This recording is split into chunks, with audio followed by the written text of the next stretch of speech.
माँ मैं जा रहा हूँ। माँ के चिल्लाने की आवाज कहाँ से आई? माँ। जतिन तुम जा रहे हो, अपना ध्यान रखना। अरे वो तो मैं जा ही रहा हूँ, लेकिन माँ के चिल्लाने की आवाज कहाँ से आ रही थी? चिल्लाने के बाद वो क्या है ना, अभी अभी वहाँ वॉशरूम गई थी नहाने के लिए, तो उन्होंने कॉकरोच देख लिया होगा, तभी चिल्ला रही है। ये माँ भी ना, इन्हें क्या अभी जाना था नहाने के लिए? उन्हें पता है कि मैं 2 साल बाद आऊंगा लौटकर। अरे कम से कम आखिरी बार मिल तो लेती मुझसे। अरे जतिन तुम ये कैसी बातें कर रहे हो? तुम्हारी 2 साल के लिए ज्वाइनिंग हुई है, और तुम अगर फर्स्ट टाइम इतना लेट जाओगे तो कैसे इम्प्रेशन पड़ेगा? और अगर तुम्हारी बस निकल गई फिर क्या करोगे तुम? देखो तुम यहाँ की टेंशन मत लो, वो सब मैं संभाल लूंगी। हाँ ठीक है, मैं जा रहा हूँ। तुम माँ का और छोटे का ख्याल रखना। अरे तुम टेंशन मत लो, मैं माँ का और देवर जी का बहुत अच्छे से ध्यान रखूंगी, और तुम अपना ध्यान रखना, टाइम पर खाना खाते रहना। ठीक है, मैं जा रहा हूँ। ठीक है, अपना ध्यान रखना, बाय बाय।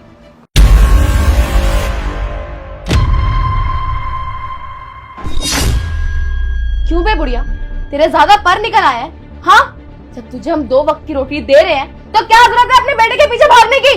बहू तू मेरे साथ ऐसा क्यों कर रही है? मैं तेरी माँ जैसी हूँ, और तू तो मेरा छोटा बेटा है। तुझे शर्म नहीं आ रही मेरे साथ ये सब करते हुए? क्या कहा तूने? मैं तेरा छोटा बेटा हूँ और मुझसे प्यार करती है। अगर तू मुझसे इतना ही प्यार करती ना तो ये सारी प्रॉपर्टी अपने बड़े बेटे के नाम नहीं करती, समझी? ऐसा तो नहीं है ना बेटा कि हम तेरी इच्छा के विरुद्ध जा रहे हैं। हमने तुझे गांव से यहाँ शहर में बुलवाया, अच्छे कॉलेज में एडमिशन दिया। तुझे पता बेटा, उस कॉलेज में एडमिशन करवाने के लिए लाखों रुपए लगते हैं। हमने वो भी लगाए कि मेरा बेटा पढ़ लिख कर एक अच्छा बच्चा बन जाए, और तू मेरे साथ ऐसा कर रहा है बेटे। बस करो माँ, अपनी ये बकवास बातें ना मेरे सामने मत ही करो। अगर तुम्हें मुझसे इतना ही प्यार होता है, मुझे इतना ही पढ़ाना लिखाना होता ना, तो कुछ प्रॉपर्टी मेरे नाम भी करती। तुम्हें पता है, जब मैं बाहर जाता हूँ, कॉलेज में जाता हूँ, तो सारे लोग मेरा मजाक उड़ाते हैं, कहते हैं कि तू तो अपने भाई के टुकड़ों पे पलता है। ऐसा कुछ भी नहीं है बेटा। हम तो ये चाहते हैं कि हमारा बेटा अच्छा पढ़ लिख जाए, कोई बड़ा आदमी बन जाए। जब तू बड़ा आदमी बन जाएगा ना बेटा, और तुझे समझ आ जाएगी, मैं ये सारी प्रॉपर्टी तेरे नाम कर दूंगी बेटा। लेकिन तू मेरे साथ ऐसा सलूक मत कर बेटे। अरे बस कर बुढ़िया, ये ड्रामा ना हमारे सामने मत कर। और देवर जी आप ना इसकी बातों में बिल्कुल मत आना, ये बहुत तेज इंसान है। देखो ना अब किसे गिरगिट की तरह रंग बदल रही है। वैसे तो हमसे इतने बदतमीजी से बात करती थी, और जब इसे पता लगा कि अब इसका बेटा चला गया है, वो भी 2 साल के लिए, तो हमसे प्यारी प्यारी बातें कर रही है। इसे लग रहा है कि हम इसकी बातों में आ जाएंगे और हम इससे प्यार करना शुरू कर देंगे। अगर तू इतनी अच्छी होती ना तो तू अपने बेटे के लिए भी ये जायदाद छोड़ के जाती, ना कि सारी जायदाद अपने बड़े बेटे के नाम कर देती। नहीं बेटा, तू बहू की बातों में मत आ। ये जो कह रही है ना, गलत कह रही है बेटा। मैं तो अपने दोनों बेटे से बराबर का प्यार करती हूँ, और मैं चाहती हूँ मेरे दोनों बेटे सेटल हो जाएं। बहू ये जो तू कर रही है ना, ठीक नहीं कर रही। अबे ओ बुढ़िया बस कर, बहुत हो गया तेरा, बहुत देर से सुन रही हूँ मैं तेरी बातें। सुन, अगर तेरे बेटे ने तुझे माफ भी कर दिया ना, लेकिन मैं तुझे माफ कभी नहीं करने वाली हूँ। तेरा वो हाल करूंगी कि तू जिंदगी भर याद रखेगी, समझ गई? तू आने दे मेरे बेटे को, देखना एक एक बात अपने बेटे को बताऊंगी जो तू मेरे साथ करती है। अबे ओ बुढ़िया क्या बताएगी तू? हाँ, तेरा बेटा ना 2 साल के लिए बाहर चला गया है, अब तेरी ना कोई नहीं सुनने वाला। अब तुझे जैसा हम बोलेंगे तुझे वैसा ही करना पड़ेगा, समझ गई? अब चुपचाप खड़ी हो और हमारे लिए कुछ बढ़िया सा बना। तुझे सुनाई नहीं दिया क्या? खड़ी हो, कुछ खाने के लिए बना। क्या? अब खाना भी मैं बनाऊं? बस यही दिन देखना बाकी रह गया था, इसीलिए मैंने शादी करी थी अपने बेटे की कि बहू आए और मुझसे खाना बनवाए। बेटा तू बोलना बहू को, इस उम्र में मुझसे खाना बनेगा क्या? अबे ओ बुढ़िया चुप कर, जैसा भाभी बोल रही है ना वैसा ही कर। जाकर हम दोनों के लिए खाना बना, वरना मेरा हाथ उठ जाएगा तुझ पर।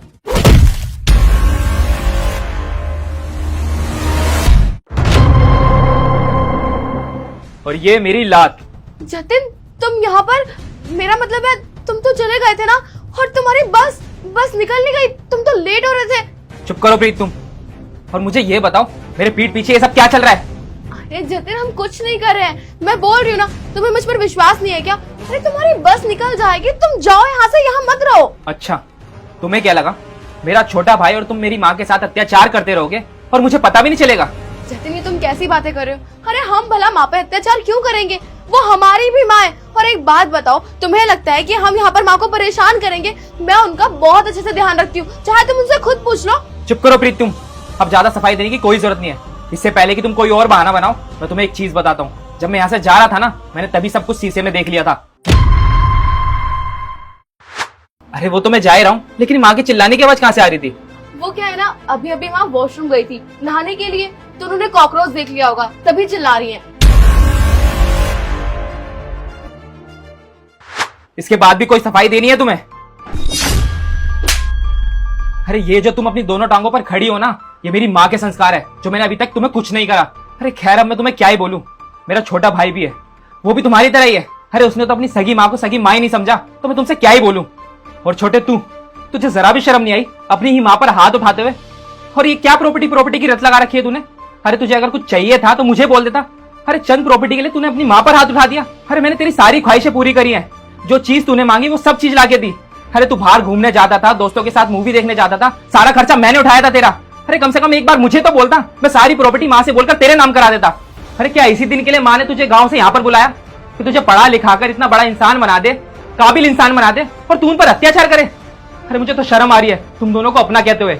एक मेरी वाइफ है, मैं सोचता था कि मैं शादी करूंगा, अपनी वाइफ को अपने घर पर लेकर आऊंगा, वो मेरी माँ का ध्यान रखेगी, लेकिन वो क्या कर रही है? सिर्फ चंद प्रॉपर्टी के लिए वो भी अपनी माँ पर हाथ उठाने लग गई। अरे मुझे लगा कि मैं फौज पर चला जाता हूँ तो मेरे पीठ पीछे तू मेरी माँ का ख्याल रखेगा, इस घर की सारी जिम्मेदारी तू उठाएगा, लेकिन तू क्या कर रहा था? माँ के साथ इतना दुष्ट व्यवहार कर रहा था। अरे तुझे तो शर्म आनी चाहिए। अरे डूब के मर जाना चाहिए तुझ जैसे इंसान को। ऐसी औलाद से अच्छा है कि किसी की औलाद ही ना हो।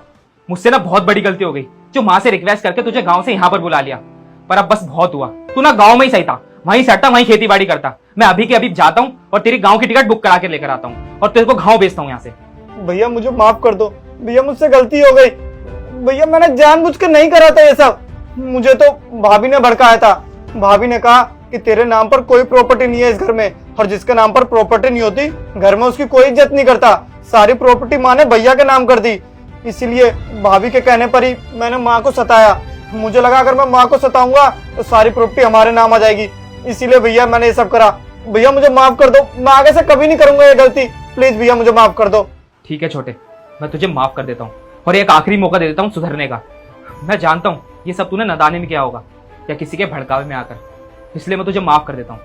लेकिन गुरप्रीत, तुमने जो हरकत मेरी माँ के साथ किया ना, तुम माफी के लायक नहीं हो।